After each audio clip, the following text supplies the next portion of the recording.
What's up everybody, this is Memory Code. In this video I'm going to show you how to use ghost kicks in your beats. Let's get into it. Alright, so basically a ghost kick is a kick drum sound that's a little bit more quiet than the main kick drum sound, and sometimes they can also be a little bit more filtered and a little shorter. A lot of times drummers will play ghost notes on the snare and the kick, and sometimes even the hi-hat, to add a little bit more depth and texture to the groove. And it also helps add a little bit more bounce. So it's definitely a good thing to do also when you're programming beats. I'm going to show you how I do it in Ableton, and I'm sure you can use a similar technique in any DAW.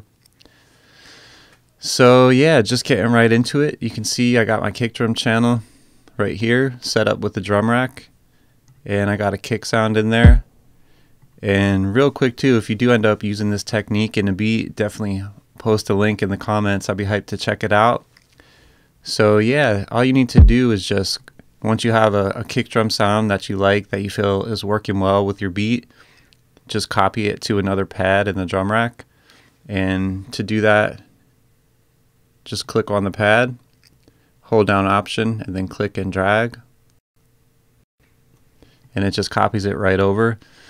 And the reason why I recommend just using the same kick drum sound and copying it is it just helps it sound really consistent within the beat.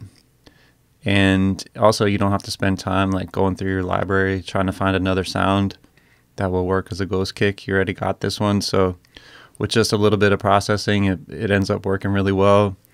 So once I have it copied, the first thing I like to do is just rename it.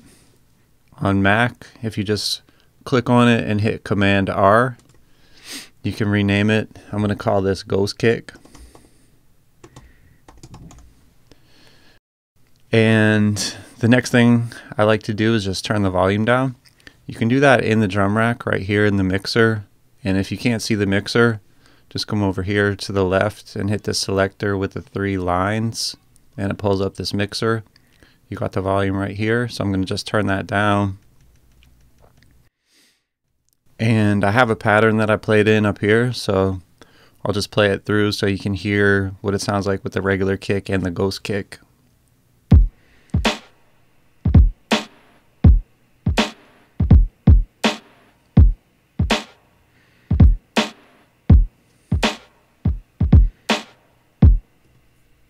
And you can see too in the MIDI grid when it goes from a ghost note to the main note, you just really gives it that nice bounce and just really helps it push it forward a little bit. Check it out.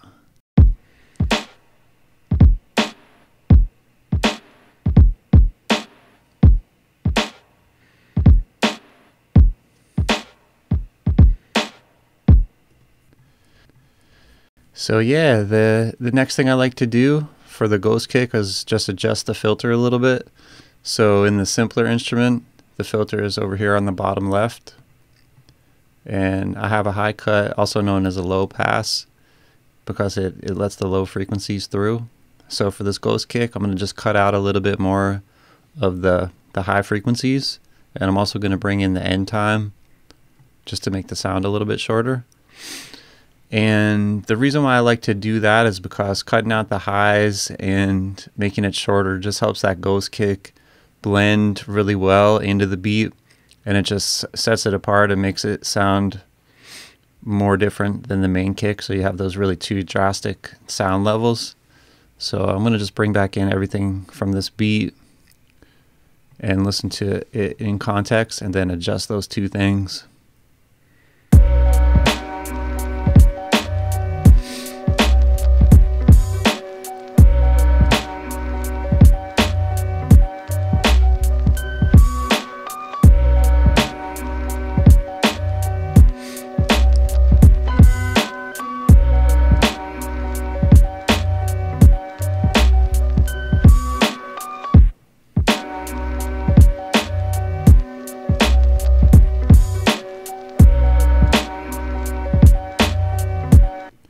So yeah, I like where that is right now. I'm going to just leave it for now.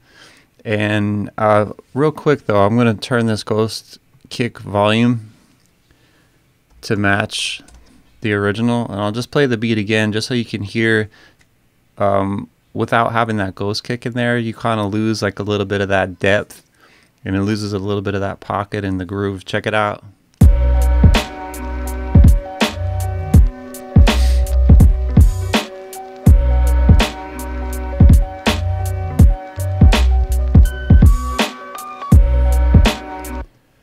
So yeah, you can also experiment too with different volume differences. Like you could have it really quiet to where you can almost barely even hear it.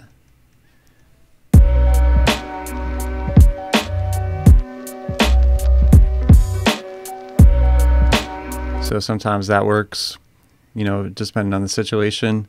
And you could also have it just a little bit more quiet than the main kick, but not too much. So I definitely would recommend like experimenting with different levels and just see what works best for the situation that you're using it in. Alright, so that's it for the video. I hope it was helpful. Hit me in the comments if you have any questions. And if you end up using this technique in a beat, definitely post a link in the comments. I'd be hyped to check it out. If you want any more information about funk and soul drum breaks and drum theory, check out my book, The Breakbeat Bible. I got a link in the description for that. Also, I put together some visuals for the beat from this video. Check out the description for that. And I have a few other videos about drum programming, and I'm available for one-on-one music production and beat making lessons. So check out the description for links for all of that. Thanks a lot for checking this out. Peace and much love. Memory code.